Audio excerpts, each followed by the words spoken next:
Hi there, welcome to Funding by Alex. Today I would like to talk to you about cold investor outreach. So, how to connect to investors and to pitch your idea. There are three steps. Steps one is research. So, why should you research your investors before you contact them? Not everybody has a profile that matches with your investment, basically. So, if you are looking for an investment, let's say you are doing an e commerce startup, then you need to find investors who have a similar portfolio, already have experience with this, who are maybe at this moment also able to invest. Normally larger companies that have funding or they have announced that they're doing something, or new funds that have been set up, investors actually that angel investors that are currently having disposable funds to invest, basically. So this research is very important because if you spend a lot of time on going after the wrong people, yeah, it will obviously not amount to anything. It will be a bit of a shame. So, really looking at, okay, who is, for example, interested in e-commerce, who has holdings in e-commerce, who has experience in e-commerce, who knows that market, who sees the opportunities that you see. Then there are tools to find angel investors. You have like AngelList, you have LinkedIn, you have various databases on the internet that provide access to angel investors, also to VC funds, obviously. But you basically need to, in some cases, you need to subscribe. Yeah? So pay something to get access to the information. There's a lot of free stuff online as well, and you can hire a consultant as well, who, of course, has a lot of contacts in the investor world. Now, what is also something that is often asked to me is like, oh, so how many investors do you know? Now, I have a database of about 120,000, 125,000 investors, so it's adding every single time from all over the world. These are basically people who are, like very famous to people who are very much trying not to be famous.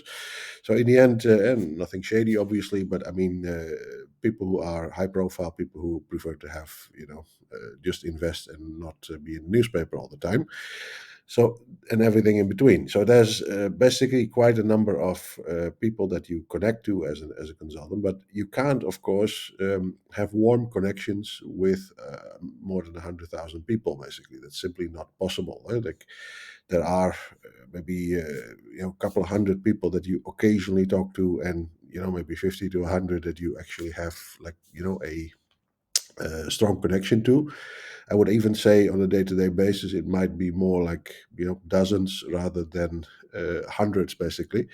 But this is the thing. So it's something that you can't always have access like this through a consultant to the exact. Okay, here you go. I'll call this guy today, and tomorrow you're there pitching. So that's not how it works. Not every investor also will make time just because a certain consultant will talk to him or her and say, look, this is what you need to see. Of course, coming from a known source, it's less likely they hit the delete button, and it's less likely they will ignore it. But it still has to be good.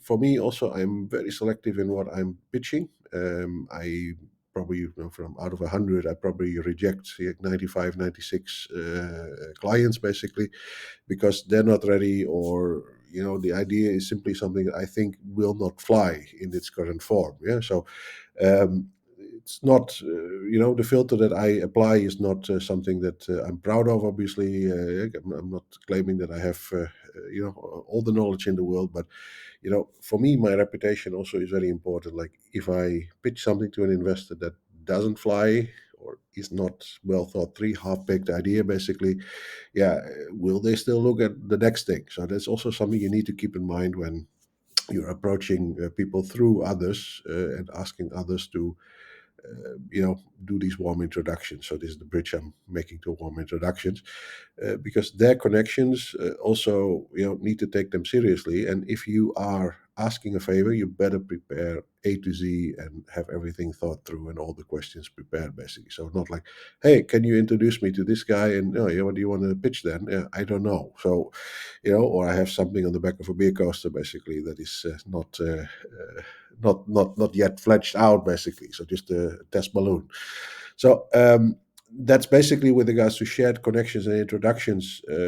That's a very good way to get all these contacts. But like I said, be very respectful of the fact that these are connections that people value and actually need to also keep a certain level of professionalism, so they can't just introduce you to anyone in their network. Just like, can you give me the phone number of Bill Gates? Now, people who know Bill Gates. I know people who know Bill Gates, but I'm pretty sure that unless I have something very good, that they will not do that, and definitely will not talk to Bill on my behalf.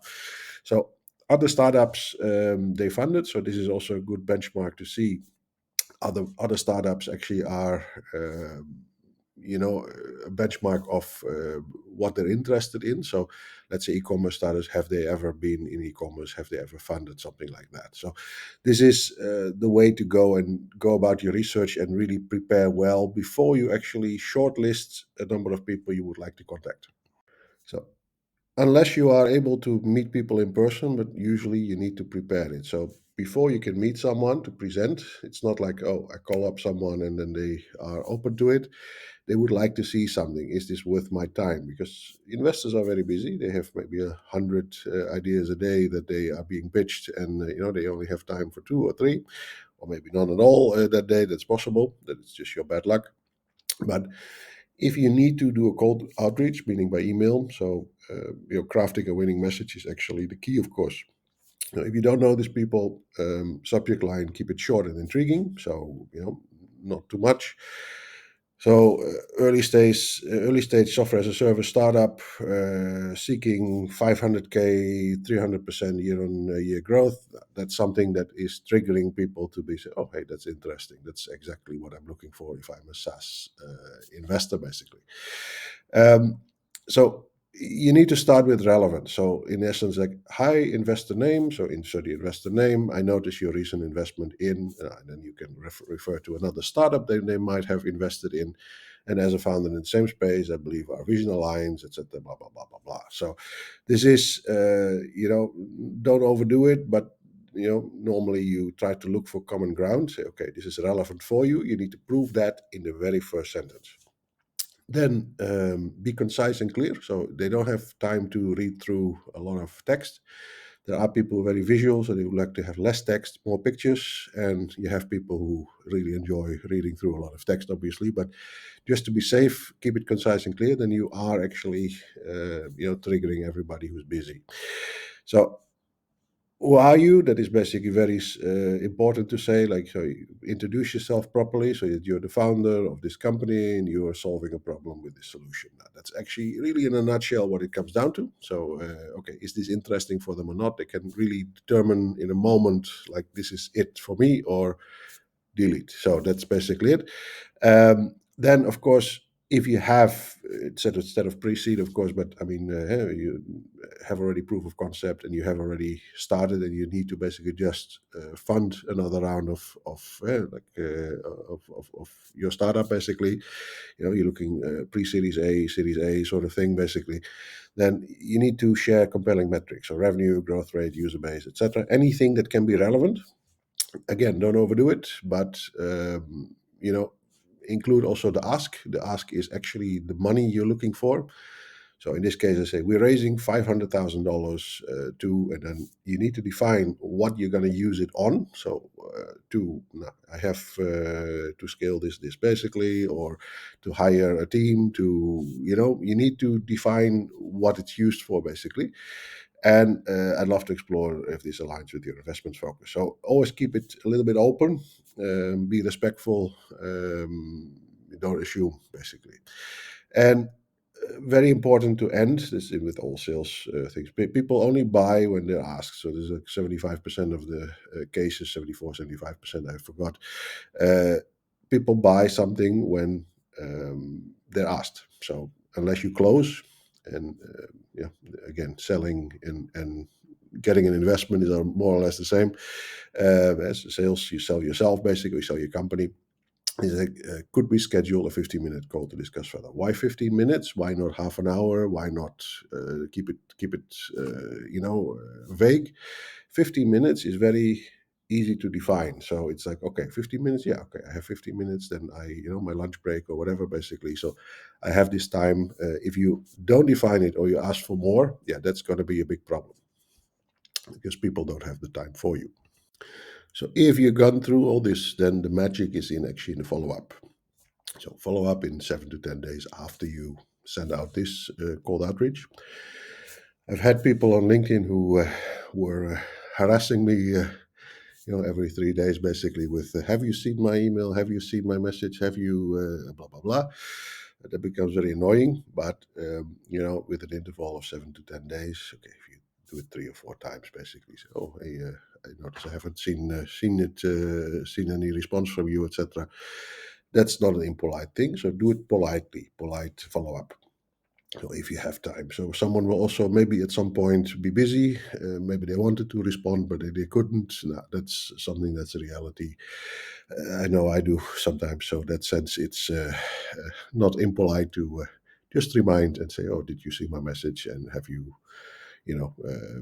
would you like to revisit this or something like that?" Then, if they are, saying no, not for me now, etc., maybe keep in touch, etc., now then you can share updates about your progress. So every time you have something new, like this, companies that do maybe like a monthly newsletter or something like that for investors, and that can also be for prospective investors. So anyone who's a stakeholder in your company or prospective stakeholder can actually receive this update. So this can be metrics, this can be good news, this can be you signing another investor, which sometimes name investors, which is called as a name for people who are investing because others are also investing. So they can actually be triggered to say, "Hey, okay, I've seen this come by now a few times. Oh, they seem to be doing well. They seem to be organized. They seem to maybe the situation also has changed. Like at the moment, they were not interested. Now, they have invested in another portfolio company that maybe matches with you." That all this stuff is just a matter of timing. So that is not something like, "Oh, we don't want you. We don't want anything from you. We don't want to buy anything from you." No, this is actually a matter of timing, and you can revisit it anytime. And keeping in touch like this is quite a, like a non-annoying way of doing that. So that is what I would like to emphasize. Always respect the time and the busy schedules of investors. So emphasize also, okay, sorry to take some time out of your busy schedule, etc. So don't assume they have time for you. Don't ask them to come and meet you in places that are very far from you. Come to them. You want something from them, so you come to them. Uh, these things are I think no-brainers, but I just wanted to repeat it anyway. And like I mentioned, it's like don't expect someone to respond within an hour. So you send an email, and then within an hour you send another email. So, have you read it? So what is your response, etc. I've had founders who were having ticking all the boxes basically and had good ideas, but were so impatient about people getting back to you, and it's almost like insulting, when you harass someone who is very busy and you want something from them. It's like, you don't want to have a pushy salesman. So these pushy salesmen can also be pushy founders who actually are pitching ideas to you. And don't accept that you maybe need a couple of days to read through something, or you need to find some time to sit down and formulate a proper answer. So uh, be respectful. Always put yourself in the mind or in the shoes of someone else. That's what I'm trying to say here.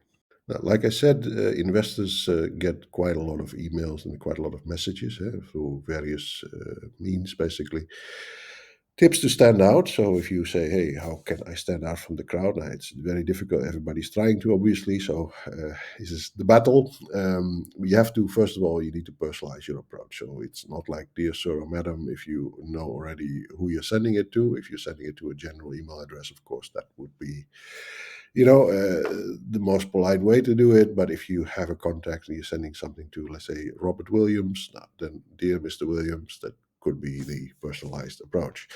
And uh, don't oversell or overstate your claim. So don't try to overdo it with how great and fantastic you are. Just stick to the facts, and you can sell a little bit, but don't oversell. That's what I'm trying to say here. add a teaser deck or a one pager. So if you are looking at decks, I've done other videos about this, but usually you have two decks. One is a what they call a teaser deck, which is a very short version, which only has public information, so stuff that you say, oh, if my competitor would look at it, they would not be able to steal too much from me. And others actually would be a fully fledged investor deck where you also put some financials, some metrics, some inner workings of how the business model works, etc. You would put on some of the slides. So the teaser deck is stuff you can actually safely send out to anyone. That is what it says is a teaser. So the teaser is, would you like to know more? Then contact me. Then I'll present the proper deck to you. Now, there are people who ask me to also send. You see, I'm already sighing very deeply when I think about it. There are some investors some founders who are, requesting you to sign an NDA or sign investors to sign an NDA or have all sorts of elaborate things where they need to track who is opening what, etc. So this is a very complicated way of going about it. So this teaser deck you need to spread like a machine gun to various people you have shortlisted, because from that shortlist, yeah, maybe only a handful will be reading it, will be interested. Like I said, it could be the right investor, but the timing could be wrong, or they have just invested in something and they can only do one at a time. So those things are playing a part in this entire equation. So you need to, in essence, this teaser deck is, yeah, for you to warm people up for the idea. Now, talking about warm intros, of course, work the best. So if you have one angel investor, maybe they have other people who they could refer you to. There might be people in your network who know people who know people. So there's a theory in the world that between you and the president of the US, unless you're the president of the US actually watching at this moment, of course this doesn't apply to you, but between you and the president of the US there are 5 people. So you know someone who knows someone who knows someone who knows someone who knows the president. So that is in essence the theory in the world, yeah. And therefore, warm intros to say, okay, I can introduce you to someone who can help you further. Now, then they will connect you to another dot, and they connect you to another dot. So it's not what you know, but who you know. So in the end, these warm intros actually are, doing it for you. One of the things I do is actually provide these warm intros to some of the people in my network. People I call friends, people I trust. They trust me, therefore, what I have to say, they listen to. Doesn't guarantee that everything I say and everything I present to them will lead to an investment, obviously, but at least they're open to receiving the deck and reading through it and taking it seriously, rather than a blank email to or a generic email to an info address of their company, and you hope it will end up in the right hands. Yeah, that is a bit more of a long shot, so to speak. So this is the context part, and I have to say certain parts of the world are more about context than about content. So if you look at the West, so let's say US has quite a lot of middlemen in this sense, but Europe definitely is a content high content, which means that what is in it, so the idea itself is actually more important than who presents it. In Asia or possibly the US maybe is a bit in the middle, but if you look at in Asia, the context is very important. So who is it? Who is presenting this to me? Is it through a reliable source, someone I know? And there's certain countries in Europe as well where it's more important than other countries. So you look, more like a network sort of thing. Old Boys Network is basically the way. So okay, let me talk to my friend and see what he thinks. Now, then that's basically the way. So Asia is definitely more a context culture where the person who says it is more having more influence on the outcome. Then a novel idea, yeah, this is actually something where you get 100 emails a day, but maybe someone will send you a link to a video. that's possible, or some video message basically. So a video intro make work very well, because you can already distill your pitch deck into that video. Just yeah, I guess like something in this format. That doesn't have to be very high tech. Like this entire Funding by Alex video series, plus FMCG by Alex, which is my other video series. I do it in a very low budget setting in my living room. So in the end, it's just a matter for like, I would like to share what I know and what I think, how I think things work according to my experience with you guys. So I'm not spending a lot of time and budget also on making professional videos where you say, hey, this is something that could be aired on TV network or whatever, basically. So uh, this is something that's enough. I would basically suggest you script it. You really, get some professional editing done as well. Yeah, because there's always someone in your who has a gift for that sort of thing. But I mean, a video intro would be good to present your company, present your idea, and present yourself. So to stand out, investors need to trust you. That is the last thing I'm going to say about this. The investors actually are not necessarily investing in your idea, they're also investing in you.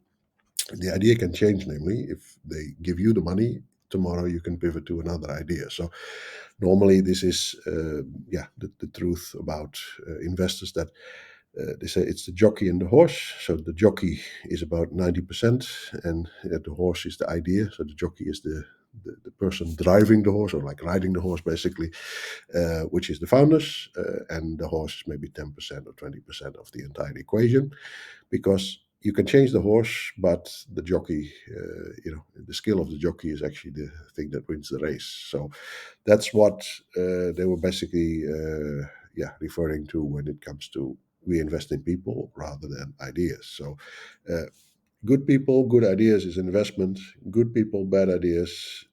These ideas can still change, because you can still give them good ideas to change. So that's the trust you need to build. So it's very important. What is your background? Have you done this before? Do they have any belief in you running this business and making it a success? So when I give you $1 million, are you going to squander it? Are you going to experiment on various things? Or are you someone who knows what to do? And with a laser focus, you're going to deploy this capital in order to do exactly what you plan to do. So the plan is very important to show that you can do it, but you and your experience and your background, like have you done it before, is usually a very good way to start. At least that you know what you're doing, and you assemble a team around you of people who complement the things you can't do yourself, because nobody can do it all by himself. So that's the distilling it to the core. Thanks for watching. Please feel free to send me an email if you have more questions. alex@goldendragoncapital.co. Please don't forget to like and subscribe if you like the video. If not, then don't, of course. But I definitely hope it's interesting enough to see you in the next video again. Bye-bye.